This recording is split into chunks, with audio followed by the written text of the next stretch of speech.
Καλώς ήρθατε στο κανάλι των The Northern Strongbow. Στο σημερινό επεισόδιο θα μιλήσουμε για το νέο και πολύ αναμενόμενο Mora Garberg Grand. Θα δούμε τα βασικά τεχνικά χαρακτηριστικά του, θα το δοκιμάσουμε έτσι σε κάποιες εργασίες και θα το συγκρίνουμε επίσης με το απλό Mora Garberg. Πάμε να ξεκινήσουμε.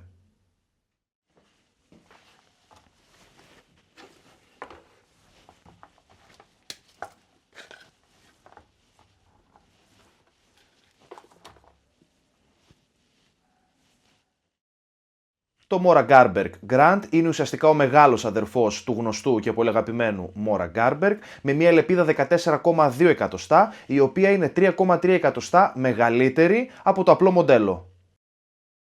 Διαφοροποίησεις πέρα από το μήκος έχουμε και στο πλάτος, το οποίο αυξάνεται και αυτό με τη σειρά του, όπως επίσης και στο γενικότερο σχεδιασμό, με μικρές έτσι σχεδιαστικές βελτιώσεις, αλλά οι οποίες κάνουν τη διαφορά, όπως είναι η μεγαλύτερη κοιλιά στο Garberg Grand και η μύτη, η οποία είναι τραβηγμένη, αρκετά τραβηγμένη και πολύ πιο αιχμηρή από το απλό μοντέλο. Αυτό που παραμένει ίδιο είναι το πάχος της λεπίδας στα 3,2 χιλιοστά, ένα πάχος που θεωρώ πως είναι ιδανικό για γενική έτσι χρήση και ένα πάχος το οποίο επιτρέπει στο μαχαίρι να έχει πολύ μεγάλη αντοχή, χωρίς όμως να αυξάνει δραματικά το βάρος και να το κάνει δύσκολο στη μετακίνηση και στο χειρισμό. Δύο είναι οι βασικές εκδόσεις, μία ανοξίδωτη και μία με ανθρακούχο ατσάλι. Η ανοξίδωτη χρησιμοποιεί το 14C28N, ένα ανοξίδωτο ατσάλι με πολύ καλές επιδόσεις σε όλους τους τομείς, όπως είναι αντοχή στις μηχανικές δυνάμεις, στην κρούση, έχει καλή διάρκεια κόψης και εννοείται αντοχή στη διάβρωση. Η σκληρότητα του συγκεκριμένου ατσαλιού μπορεί να κυμανθεί από 55 μέχρι 62 βαθμούς στην κλίμακα Rockwell. Παρ' όλα αυτά η Mora το βγάζει το συγκεκριμένο μοντέλο στους 58 βαθμούς. Εγώ προσωπικά για το συγκεκριμένο ανοξίδωτο ατσάλι που έχει πολύ καθαρή μικροδομή, θα ήθελα να δω τιμές 59 με 60, κοντά στους 60 βαθμούς δηλαδή. Παρ' όλα αυτά η εταιρεία φαντάζομαι θα ξέρει καλύτερα. Η Carbon έκδοση με το χαρακτηριστικό μαύρο χρώμα λόγω και της προστατευτικής επίστρωσης DLC χρησιμοποιεί το ατσάλι σε 100S. Το συγκεκριμένο ατσάλι είναι ανθρακούχο με περιεκτικότητα άνθρακα στο 1% και ένα ατσάλι το οποίο είναι πολύ δυνατό, παρόλα αυτά δεν είναι τόσο σκληρό στο ανοξίδωτο και εννοείται πως μπορεί να σκουριάσει. Εγώ προσωπικά επέλεξα το ανοξίδωτο μοντέλο, στο οποίο η δύναμη και η αντοχή στην κρούση δεν ελαττώνεται, δεν μειώνεται συγκριτικά με το ανθρακούχο. Πλέον στα σύγχρονα ανοξίδωτα ατσάλια έχουμε πάρα πολύ καθαρή μικροδομή, η οποία οφείλεται και στην προσθήκη αζότου, όπως και στη συγκεκριμένη περίπτωση, και γενικότερα έχουμε πολύ μικρά και ομοιόμορφα καρβίδια. Οπότε για μένα η επιλογή ήταν αυτονόητη. Η λαβή του μαχαιριού δεν έχει αλλάξει ουσιαστικά, έχει παραμείνει ακριβώς ίδια με το προηγούμενο μοντέλο. Το μόνο που έχει αλλάξει είναι το χρώμα, αυτό το ωραίο καφέ το οποίο ταιριάζει πολύ ωραία και με τη δερμάτινη θήκη του μαχαιριού που θα τη δούμε στη συνέχεια. Τώρα όσο αφορά τη λαβή του, την ξέρουμε όλοι, πολύ καλή εργονομία, οι Σκανδιναβοί ξέρουν τι κάνουν όσο αφορά την εργονομία της χειρολαβής. Το καλό με τη συγκεκριμένη χειρολαβή είναι πως μπορείς να την πιάσεις είτε κανονικά είτε ανάποδη λαβή, είτε 3/4, δεν σε επηρεάζει, δεν έχει δηλαδή hot spots ή προεξοχές περίεργες, εργονομικά δηλαδή όπως και να την πιάσεις είναι πάρα πολύ ωραία. Παρ' όλα αυτά το υλικό είναι αρκετά σκληρό, δεν το χαρακτήριζα ολισθηρό, δεν έχει κάποια ολισθηρότητα. Παρ' όλα αυτά σε κάποια πιο έτσι οικονομικά μοντέλα όπως το Forest, αν δεν κάνω λάθος, που έχουν την ίδια ακριβώς λαβή σχεδιαστικά, χρησιμοποιούν εξωτερικά ένα διαφορετικό υλικό το οποίο είναι πιο μαλακό, σαν καουτσούκ. Δεν ξέρω γιατί το βάζουν συγκεκριμένο μοντέλο, ίσως για μεγαλύτερη αντοχή στο χρόνο του συγκεκριμένου μοντέλου.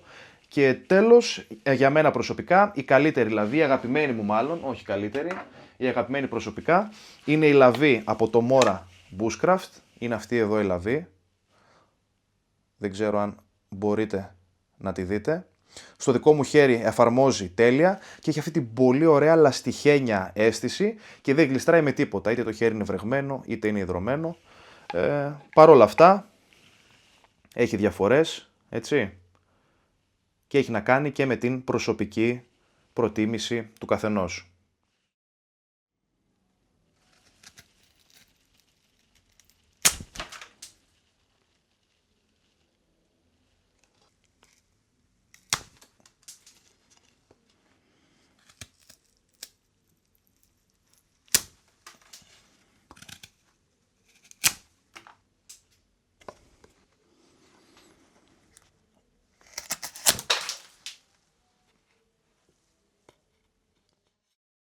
Το μαχαίρι έχει εξαιρετική αίσθηση στο χέρι, πολύ καλή αίσθηση στο χέρι, σε οποιοδήποτε χειρισμό και στην επεξεργασία ξύλου.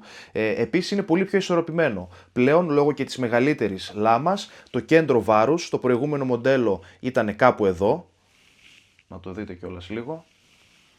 Στο απλό το Mora Garberg το κέντρο βάρους είναι κάπου εδώ, προς το κέντρο της λαβής, ενώ τώρα, λόγω της μεγαλύτερης λάμας, έχει έρθει το κέντρο βάρους σχεδόν στην άκρη της χειρολαβής. Πολύ πιο ισορροπημένο, έτσι για γενική χρήση και χειρισμό του μαχαιριού. Βέβαια έχει να κάνει και με τη χρήση του κάθε μαχαιριού, αλλά η γενική χρήση, ένα ισορροπημένο μαχαίρι, σίγουρα είναι καλύτερο. Ενώ το προηγούμενο μοντέλο ήταν οπισθόβαρο. Το βάρος ερχόταν δηλαδή στο πίσω μέρος. Τώρα, όσο αφορά τη ράχη του μαχαιριού, είναι και αυτή τροχισμένη στις 90 μοίρες, αλλά μιλάμε την έχουν τροχίσει τόσο πολύ που κινδυνεύεις πραγματικά να κοπείς. Δεν κάνω πλάκα. 2 φορές κόντεψα να κοπώ από τη ράχη του μαχαιριού. Αδιανόητο, έτσι. Πολύ καλή δουλειά. Χτυπάει εξαιρετικά σπινθυριστή και εννοείται πως μπορείς να κάνεις και πολύ καλό ξύσιμο, όπως είδατε, όπως μπορείτε να δείτε μάλλον, για τη δημιουργία προσανάματος.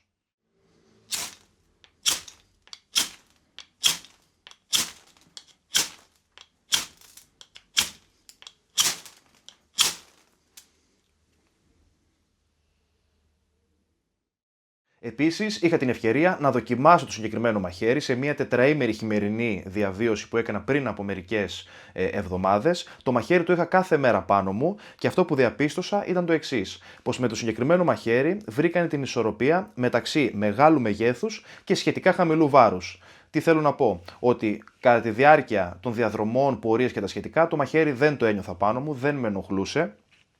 Επίσης, για τις μικρές εργασίες, δηλαδή επεξεργασία φαγητού, επεξεργασία έτσι μικρών ξύλων, δεν είχε κανένα απολύτως πρόβλημα λόγω του μεγέθους, ήταν πολύ εύκολα διαχειρίσιμο και λόγω της πολύ καλής του ισορροπίας. Παρ' όλα αυτά, όταν ήρθε η ώρα για βαριά χρήση, μπατόνινγκ, ξύλα, φωτιά και τα σχετικά, το μαχαίρι πραγματικά είχε φοβερές επιδόσεις.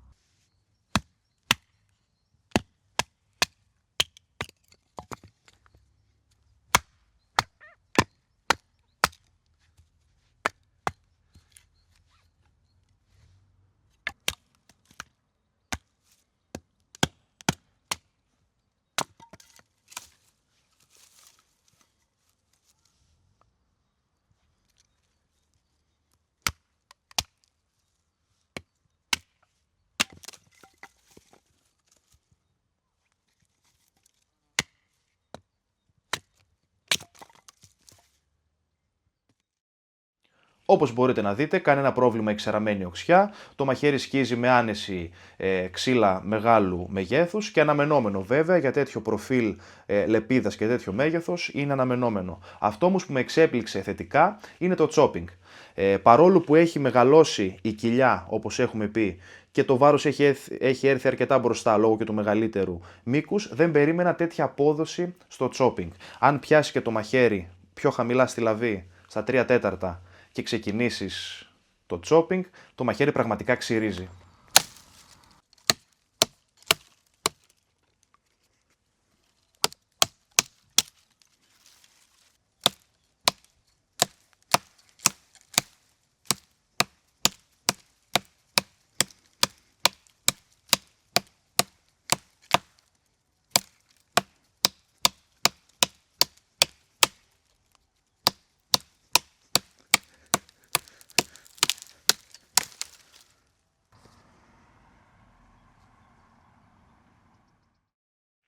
Το αρνητικό που εντόπισα με τη συγκεκριμένη λαβή βρίσκεται στο πίσω μέρος, όπου προεξέχει η λάμα του μαχαιριού.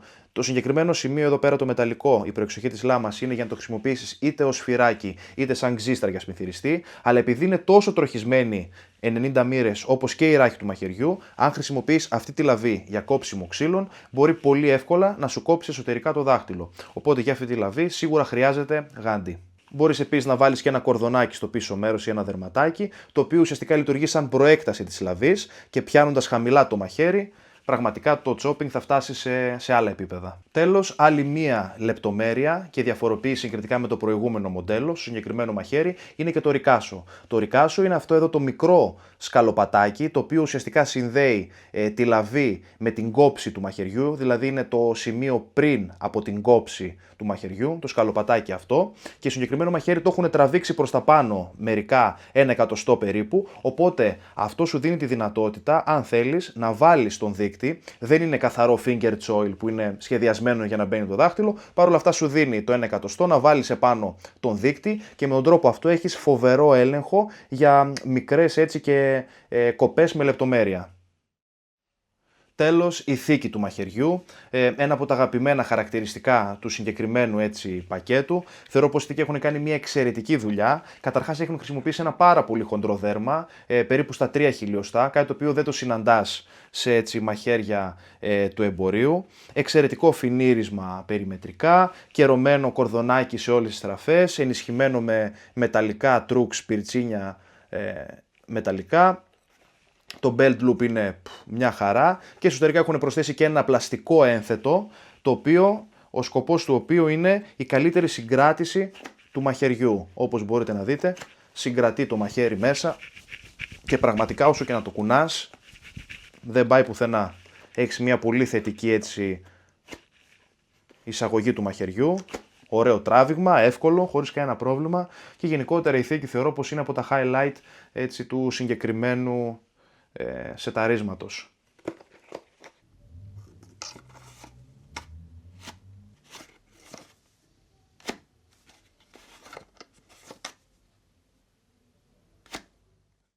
Πάμε να δούμε και την τιμή του συγκεκριμένου μαχαιριού, το οποίο είναι έτσι και λίγο αμφιλεγόμενο θέμα τον τελευταίο καιρό. Για το συγκεκριμένο μοντέλο, το ανοξίδωτο, η τιμή είναι στα 159 ευρώ. Μπορεί να ακούγονται πολλά και είναι πολλά λεφτά, πόσο μάλλον για την ελληνική πραγματικότητα που ζούμε όλοι μας. Παρ' όλα αυτά, με το συγκεκριμένο πακέτο που έχει φτιάξει η Mora, θεωρώ πως τα χρήματα, η τιμή είναι αρκετά ρεαλιστική.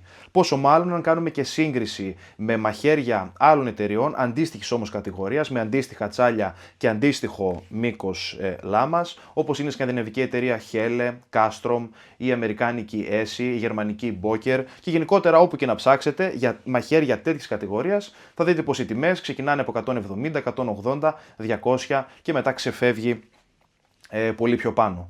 Επίσης, όποιος θέλει να επενδύσει σε ένα τέτοιο σοβαρό εργαλείο ή και σε οποιοδήποτε Morakniv, σε συνεργασία με το Outdoor Shop και με τον κωδικό TNR11 έχετε 15% έκπτωση σε όλα τα Morakniv μέχρι και τέλος του μήνα, μέχρι και 28 Φεβρουαρίου δηλαδή. Πολύ καλή έκπτωση, ειδικά αν θέλετε να επενδύσετε σε ένα τέτοιο σοβαρό εργαλείο. Ευχαριστούμε Outdoor Shop, ο σύνδεσμος και πληροφορίες θα είναι στην περιγραφή του βίντεο. Γράψτε μου και εσείς κάτω στα σχόλια τι πιστεύετε όσον αφορά το συγκεκριμένο μαχαίρι, για το πόσο κοστίζει, αν θα δίνατε αυτά τα χρήματα ή τι άλλο θα επιλέγατε. Γενικότερα σχολιάκια από κάτω και μέχρι την επόμενη φορά, καλή σας μέρα.